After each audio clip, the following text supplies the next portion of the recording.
Buenas tardes, bienvenidos a otra edición de Canal E.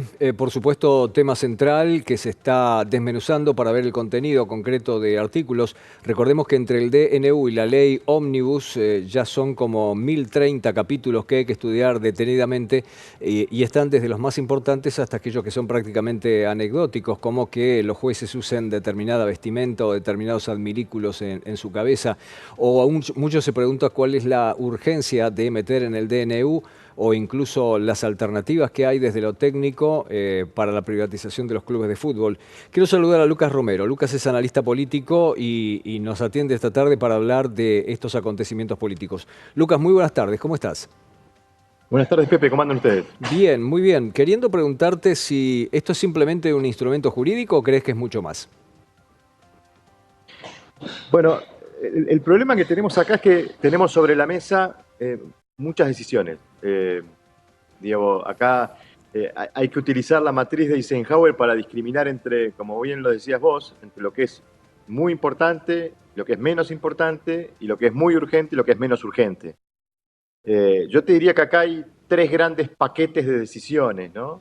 La primera que comunicó el ministro Caputo a los pocos días de iniciar el ciclo, que fue el programa económico, esencialmente un conjunto de decisiones orientadas a corregir el desequilibrio fiscal. Muchas de esas decisiones que, aplican en el ámbito de las facultades del Poder Ejecutivo. Después tenemos el famoso DNU, con otra cantidad de decisiones en una multiplicidad bastante variada de temas, quizás el instrumento más polémico por esta discusión sobre si no hay una extralimitación del Poder Ejecutivo, del presidente en el uso de las facultades legislativas del Poder Ejecutivo. Allí está, entre otras cosas, por ejemplo, el paquete de reforma laboral. Y finalmente esta ley Ómnibus, que tiene la misma característica del DNU en el sentido de amontonar una multiplicidad muy variada de temas, muy importantes, menos importantes, muy urgentes, menos urgentes, pero que curiosamente están todos dispuestos en un solo instrumento. Y esto tiene un impacto en el trámite del proyecto, porque naturalmente el Congreso no puede desmembrar un proyecto de ley, tiene que tratarlo todo junto, y esto va paradójicamente a ralentizar el tratamiento del proyecto, y allí hay instrumentos muy urgentes que necesita el gobierno. Por ejemplo, la ley de blanqueo, que está incluida dentro de los aspectos que el ministro de Economía, digamos, contempla, presupuesta para la corrección del déficit fiscal. Entonces, no se entiende muy en claro si la estrategia es inteligente. Lo que sí está en claro es que da la sensación que el presidente está tratando de aprovechar este inicio de ciclo para tomar todas las decisiones que tenía que tomar. Bueno, sabremos con qué nivel de éxito, ¿no? Vamos a ver, la estrategia es un punto muy interesante que mencionaste. Hay quienes creen ver como estrategia el modo de presentar esta ley ómnibus precisamente porque se va a ralentizar, porque se va a demorar. Y también se demoraría la constitución de la bicameral. Es decir, hasta que se traten todas estas cuestiones, tanto por parte de la bicameral y posteriormente también, o en paralelo, lo que pase en las cámaras con esta ley ómnibus, está vigente el DNU, salvo que la justicia diga lo contrario. Y entonces daría tiempo al gobierno para instrumentar una cantidad de iniciativas que ha llevado. Sí, es bueno el punto de discriminar entre la entrada en vigencia del DNU, que va a ser a partir de mañana, en tanto y en cuanto no haya alguna resolución judicial que le quite esa vigencia o no se ejerce el control legislativo sobre el DNU. En cambio, el proyecto de ley entrará en vigencia cuando sea aprobado. Yo te diría, Pepe, que a mí me preocupa más la estrategia sobre la ley Ómnibus, porque en última instancia los componentes del DNU pueden ser aspiracionales para el gobierno. Puede ser que el gobierno tenga la aspiración de desregular de ese modo todos los ámbitos de la economía que están planteados en el decreto. Ahora, en términos de urgencia y en términos de importancia, el gobierno está necesitado de darle a su programa económico consistencia política. Esto es lo que está mirando el Fondo Monetario, esto es lo que están mirando los inversores, esto es lo que están mirando el mercado. ¿En qué medida este presidente puede implementar su programa económico? Y esa implementación tiene atrapado dentro de la ley Ómnibus algunos componentes, por ejemplo, la reposición del impuesto a las ganancias, que se llama impuesto a los ingresos personales, o esta ley de blanqueo que les mencionaba. Esos son elementos sustantivos del programa económico de corrección fiscal Y eso está atrapado en la ley. Así que, digamos, me cuesta pensar que sea una estrategia inteligente, al margen de toda la complejidad que presenta el DNU y sobre todo los costos reputacionales que plantea el DNU, ¿no? Porque aparece un presidente que en condición de minoría quiere quizás extralimitarse en el uso de las facultades legislativas y esto obviamente puede ser mal interpretado por la gente, por la sociedad, por la opinión pública. Pero no veo en el DNU elementos que son de urgencia y necesarios para que el gobierno pueda convencer a la sociedad argentina, al mercado, a los actores interesados en que tiene un programa que no solo es sustentable desde el punto de vista económico, sino sustentable desde el punto de vista del apoyo político y social. Si repasamos la historia más o menos reciente de la Argentina, no es la primera vez que un presidente pide, y de hecho le conceden al Parlamento prerrogativas que son propias de lo legislativo. Alberto Fernández fue un caso. Se las dieron por un tiempo, lo que pasa es que después él se olvidó de darlas y el Congreso de pedírselas, o sea, uno de devolverlas y el Congreso de pedírselas, pero Carlos Menem lo hizo con su estilo y con una Corte Suprema de Justicia adicta, y Néstor y Cristina Kirchner hicieron lo propio. El tema es que pareciera que esto es mucho más abarcativo que simplemente eso. Sí, es cierto, en los últimos 40 años de democracia probablemente hayamos estado más tiempo en emergencia y con facultades delegadas que en tiempos de normalidad y con el Congreso ejerciendo todas sus facultades. Yo creo que acá y efectivamente Alberto Fernández envió al comienzo de su mandato una ley, la famosa ley de solidaridad y de reactivación productiva, en donde también se incluía la declaración de la emergencia y la delegación de facultades. Pero hay una diferencia que es sustantiva, que tiene que ver con las mayorías en el Congreso. Milei no tiene mayorías en el Congreso. Esto significa que esto reduce el margen de autonomía del presidente para la toma de decisiones, porque en última instancia el presidente no gobierna la República. A la República la gobiernan los tres poderes y no es menor, porque la legitimidad de origen del presidente, a la cual el presidente apela, que es el 55,7% del balotaje, en realidad es una mayoría que resolvió la titularidad del Poder Ejecutivo. En el momento en que se resolvía la representatividad de la sociedad en el Poder Legislativo, la Libertad Avanza sacó 30%. Entonces, ¿por qué lo menciono? Porque es una obviedad política que Milei está necesitado de dialogar y negociar las decisiones. Uno puede estar de acuerdo o no con que sea la mejor condición para enfrentar este desafío, probablemente no sea la mejor condición.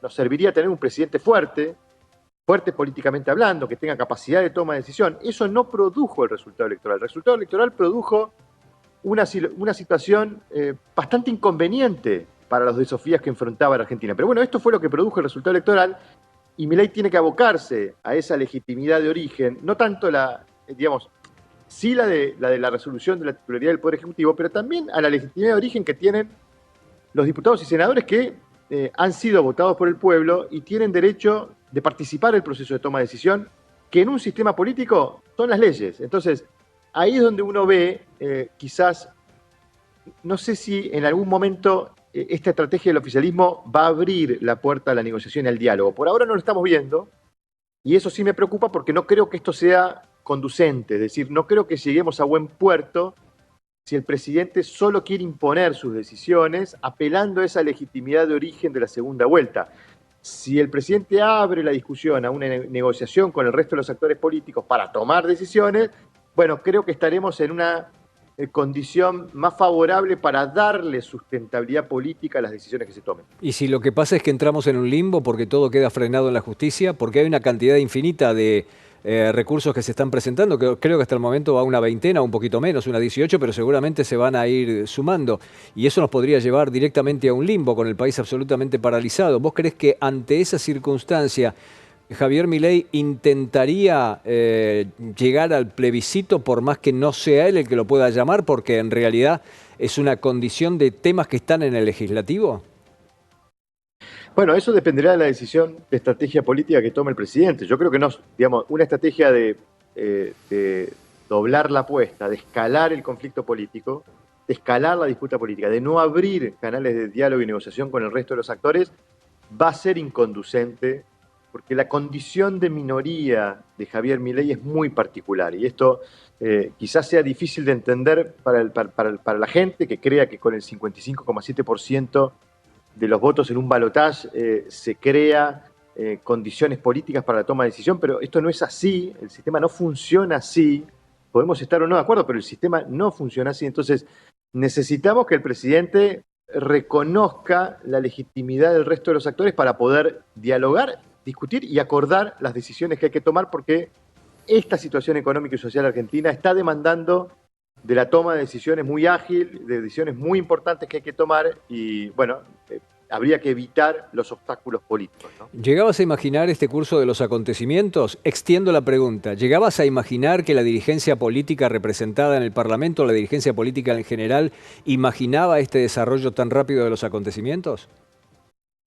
No, yo creo que hay bastante sorpresa en el modo en que el presidente ha decidido dar curso a este inicio de su ciclo, con una estrategia muy audaz, muy ambiciosa, quizás no pareciera ser una estrategia conveniente en función de los recursos políticos disponibles, y ahí es donde aparecen serios interrogantes respecto de que esto pueda resultar bien, o sea, que puedan efectivamente tomarse las decisiones.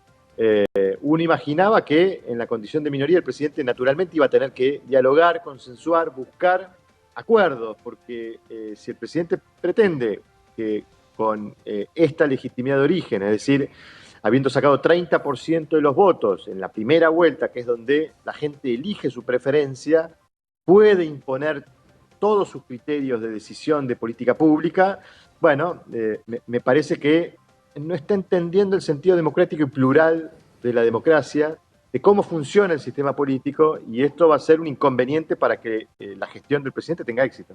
Estoy pasado en el tiempo, pero tengo que hacerte esta pregunta. Mencionaste algo muy interesante sobre buscar acuerdos, pero ¿acuerdos con quién? Porque la verdad es que Juntos por el Cambio, que era lo que le parecía que iba a dar sustento, incluso especialmente el PRO, está muy cerca de la implosión. La verdad es que no sé si, aún consiguiendo acuerdos con una parte de ellos, no sé si le alcanza. Y el resto no está tan claro que lo vaya a apoyar. Bueno, ese es un desafío, efectivamente, Pepe. El desafío que tiene Milei es que para poder tomar decisiones necesita acuerdos múltiples, o sea, necesita acordar con una multiplicidad variada de actores. Ahora, esto es una condición que produjo el resultado electoral. Y el sistema político argentino, que tiene un marco de funcionamiento, que es nuestro orden institucional, nuestro orden constitucional, establece procedimientos para la toma de decisiones. Quizás como sociedad deberíamos preguntarnos si el resultado electoral nos devolvió la configuración más deseable del sistema, y seguramente vamos a concluir que no. Pero no hay otra forma de hacer funcionar el sistema. Entonces, necesita Milei sí o sí tratar de buscar acuerdos con todos los actores que sean necesarios para construir las mayorías para tomar decisiones, porque esto no deja de ser una democracia, y en la democracia gobierna el principio de la mayoría. Y las decisiones más importantes en un sistema político, que son las leyes, se toman por el principio de la mayoría, no se pueden imponer desde la minoría. Y la mayoría de la segunda vuelta no le da legitimidad sistémica a Milei para tomar decisiones. Esto es un problema del resultado electoral. El resultado produjo esto, y ahora tenemos que hacer funcionar al sistema en estas condiciones, y esto lo tiene que entender tanto el presidente como el resto de los actores políticos que tienen representatividad en el Poder Legislativo. Lucas, quiero agradecer muchísimo tu tiempo. No, por favor, un placer, Pepe. Hasta luego. El analista político Lucas Romero. Seguimos.